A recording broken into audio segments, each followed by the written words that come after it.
সালমান শাহ হচ্ছেন তিনি তেমন একজন মানুষ যার অভিনয় দেখে যার ফ্যাশন স্টাইল সেন্স সব দেখে আমি আসলে অনুপ্রাণিত। যদি আজকে বলি যে যেই জায়গায় কাজ করতে এসেছি, যদি কোনো স্বপ্ন নিয়ে এসে থাকি কিংবা স্বপ্ন বুনন করবার ক্ষেত্রে আসলে যে মানুষটির ভূমিকা তিনি ছিলেন সালমান শাহ, একেবারে সত্যি।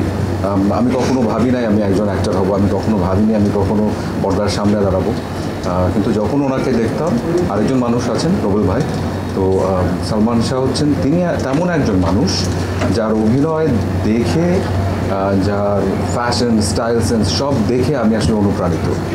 এবং আজকে যখন আসলে এক রকমের প্রক্রিয়ার জায়গা আবার তৈরি হয়েছে, আমি বরাবরই চেয়েছি এখনও চাই যে সত্যটা বেরিয়ে আসুক এবং একজন মানুষ তার মৃত্যু সেটা কোনোভাবেই আসলে কাম্য না, এবং প্রপার বিচারটা হোক, যেটাই সত্য সেটা আসুক সবার সামনে, যাতে করে আমরা যার ভক্ত, সালমান শাহর ভক্ত, তারা যেন আমরা আসলে তৃপ্তিটুকু পাই যে আসলে যা হয়েছে প্রপার হয়েছে। এবং যদি সেটাও না ঘটেও থাকে, যেটাই ঘটেছে সেটা সবার সামনে আসুক। এবং দেখা যায় যখন আপনি পরিশ্রম করতে থাকবেন, আপনি যখন খুব মন থেকে যে কাজটি করছেন খুব সততার সাথে করতে থাকেন, উপরে একজন আছেন, তিনি আপনার জায়গাটি বুঝবেন, তিনি আপনার জায়গাটা তৈরি করে দেবেন, কিন্তু সেটার জন্য ধৈর্য সবচেয়ে বেশি বড়। কেউ কখনো ধৈর্য হারা হবেন না, এবং অনেক ঝামেলা আসবে।